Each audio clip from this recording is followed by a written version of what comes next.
Welcome to Athlog. This is a series where I will be sharing my insights and experiences about all things endurance, running, cycling, triathlons, whether it be training, racing, diet, equipment, gears, all things endurance. A few weeks back, I had asked over my social media handles on Instagram and Facebook about topics that you would be interested to hear about, and I got multiple comments and messages regarding the topics, some very interesting questions. Let's talk about the current unique and unprecedented situation that we are in. We are bang in the middle of a pandemic, and I thought it made perfect sense to talk about the challenges and opportunities that it presents for athletes of all caliber. Most of us have been in a dilemma.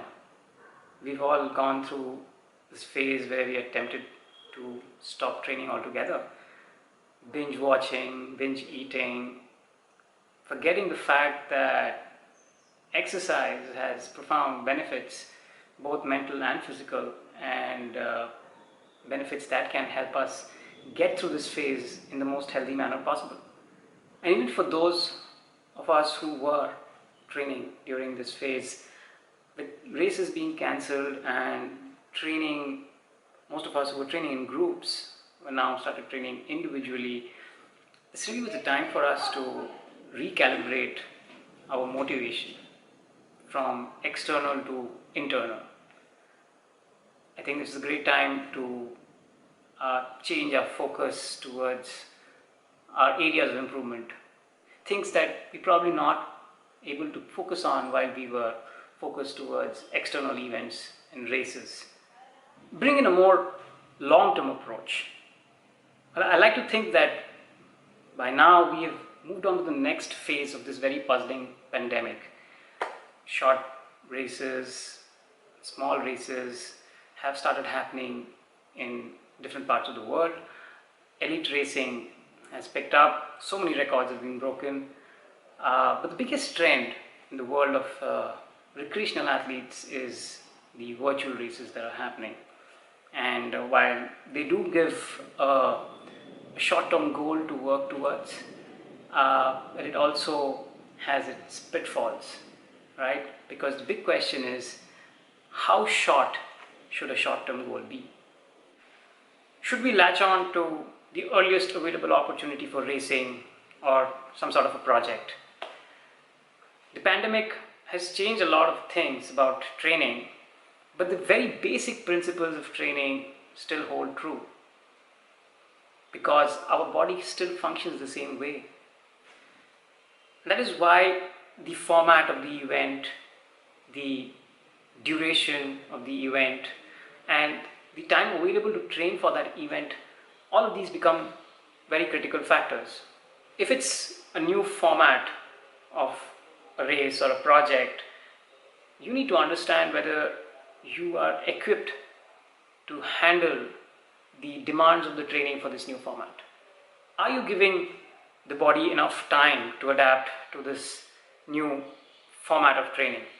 The more unique the format of the event, or the longer the duration of the event, or the length or the distance that you are racing, the more time you need to dedicate towards preparing for that event. The past few weeks were the perfect opportunity to improve our trainability, or what I like to think of as train to train. And so before you start working towards a new goal or a new race, it's important to understand whether you have done that bit to improve your trainability.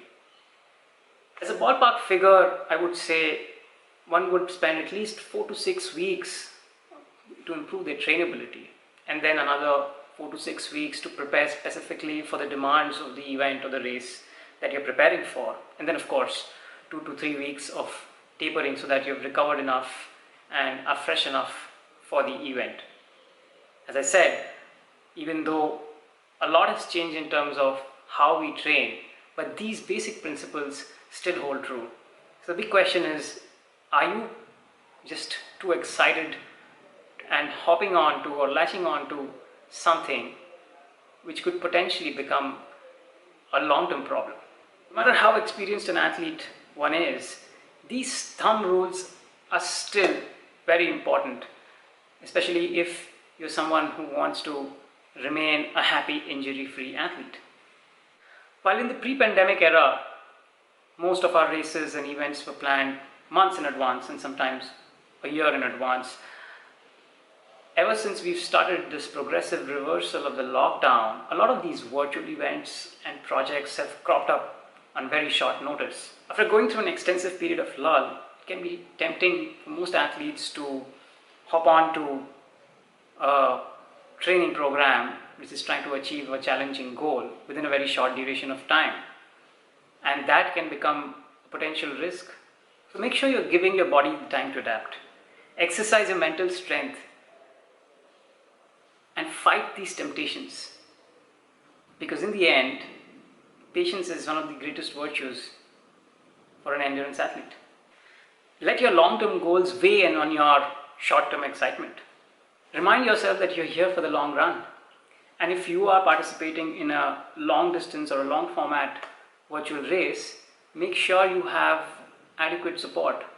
As far as I'm concerned, there were 4 virtual races or racing options that cropped up for me.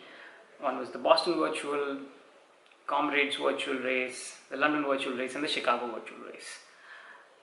As far as the Comrades virtual race is concerned, that was completely out of question because I simply wasn't prepared for running an ultra distance. So that went out of the window. And then even when the Boston virtual was concerned, I was skeptical about doing it because I wasn't willing to put in a racing effort for 42 kilometers without adequate support. But then the running community here in Bangalore, specifically a running group called Pacemakers, decided to organize a small scale support for the Boston virtual runners. And so I decided to go ahead and run the distance. Since this event is going to happen on the September 13th, I also realized I don't have sufficient time to ramp up my training for a race effort.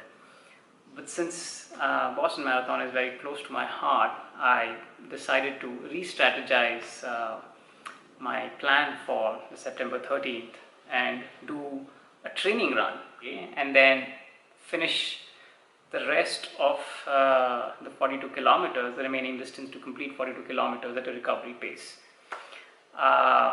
And then point my gun towards the next virtual race, which is the London Marathon, and giving me sufficient time to prepare for close to 100% effort.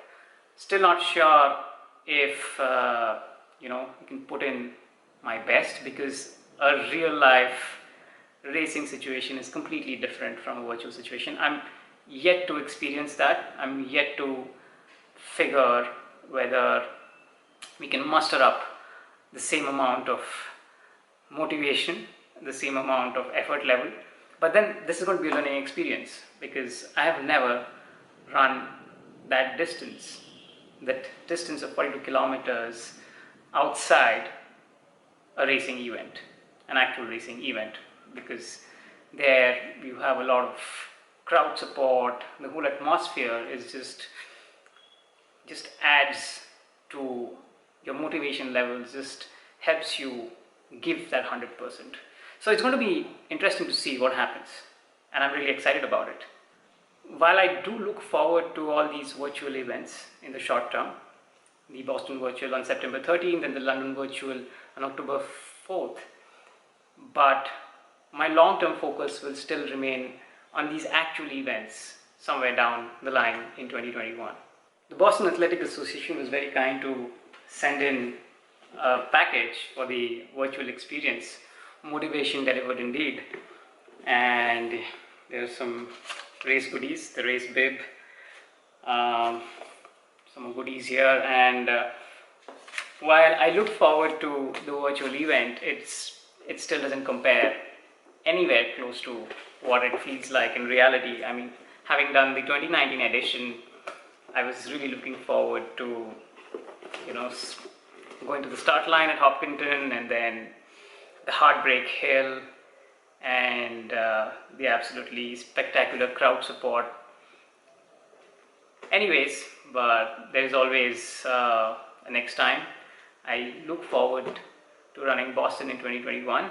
In conclusion, I would like to say that don't slack off, but at the same time, draw a long-term plan and determine what you need to do now based on that plan.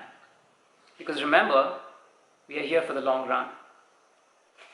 If you like this video and want to hear more of my thoughts and stories about all things endurance, please like, share and subscribe. You can also follow me on social media, on Strava, Instagram and Facebook. I will leave the links down in the description. Cheers, train smart and train healthy.